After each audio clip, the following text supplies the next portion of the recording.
중앙일보의 오늘자 메인 1면 보도입니다. 비참한 두창희의 최근 상황을 단적으로 알 수 있습니다. 복수의 야권 관계자는 이재명 정부가 출범한 뒤 국민의힘 의원은 물론 옛 대통령실 핵심 참모도 윤 전 대통령을 찾아가거나 전화하는 경우가 드물어졌다고 말했습니다. 전직 대통령실 관계자는 윤 전 대통령을 만나려면 대통령실 경호처와 경찰을 거쳐야 하는데 그러면 곧바로 현 정부에 보고되지 않겠느냐며 윤 전 대통령의 최측근 참모들조차 최근엔 연락하지 않는 것으로 안다고 말했습니다. 네, 두창희의 최후가 점점 다가오는 상황 같아 매우 기분이 좋습니다. 이제 중요한 건 특검 수사 상황인데 관련해 미들맨들의 첩보 보시고 이어가 보겠습니다. 걱정 안 하셔도 되는 게 아직 외환 시작도 안 했습니다. 그렇습니다. 외환죄에 대한 수사는 시작도 첫 발도 안 뗐기 때문에 내란이 이만큼이면 외환은 그거보다 더 클 수도 있고 경우에 따라서는 똑같을 수도 있고 어마어마한 사건에 대한 수사가 아직 시작도 안 했기 때문에 걱정하지 않으셔도 됩니다.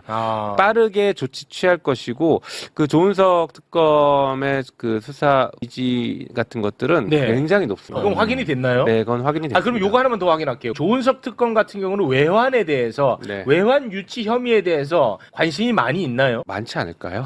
아니 괜히 불필요한 논란이 생길까봐. 그래요? 죄송합니다. 근데 이런 얘기들은 사실 좀 저희가 특검 추천이 되기 전에 그런 얘기들은 좀 있었는데 내란죄에서 기존의 검찰의 수사나 공수처의 접근이 뭔가 문제가 있지 않냐라는 문제의식을 갖고 있다라는 얘기들은 그냥 법조계에서는 들려왔습니다. 조은석 검이 그런 문제의식이 좀 있다라는 생각들은.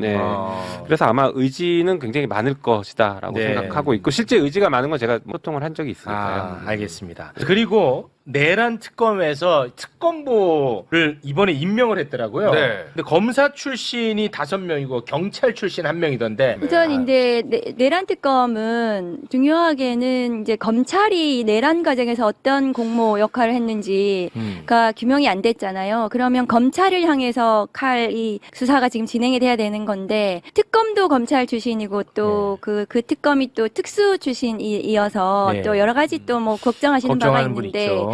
특검보를 전부 다 대부분 검찰로 채운 것은 조금 저는 좀 아쉽다. 게다가 저 특검보 중에 2명은 윤석열 검찰총장이 대검에 데리고 있었던 참모다. 그리고 1명은 또 박근혜 그 대통령 정부 당시에 청와대 민정에 파견됐던 검사 출신이어서 그 3명은 친윤 검찰과 매우 가까울 수도 있다. 그래서 그러면 검찰에 대한 수사가 좀 약간 판사 출신이나 뭐 변호사 출신이 좀 가서 했으면 좋았겠다 이런 아쉬움은 있거든요. 그래서 그 검사들이 대부분 특수본에 있던 검사들이 많이 가가지고 실체와 관련해서는 그 검사들이 많이 수행을 할 텐데 그거에 대한 뭐 그 수사 방향이나 이런 것들을 할 때 검찰로 좀 이렇게 방향을 가져갈 수 있도록 해야 되는 게 저 특검보들의 역할일 텐데 특검보와 특검이 모두 이제 특수나 뭐 검찰 출신이어서 그런 부분 좀 아쉽긴 한데 조은석 특검이 워낙에 침대에 눕혀놓고 팔다리 잘 자르는 사람이잖아요. 그래서 저는 뭐 잘 할 거다. 네, 공감합니다. 그리고 검찰이 감히 김민석 총리 내정자를 친 만큼 민주당의 속도전도 주목됩니다. 저는 1년 정도 유예 기간을 둔다는 것도 최대 6개월로 바꿔 더 시간을 단축해 검찰을 해체했으면 좋겠습니다. 여러분들은 어떻게 생각하십니까? 소중한 의견 댓글로 많이 부탁드리며 어날바는 오늘도 최선을 다하겠습니다. 여러분 고맙습니다.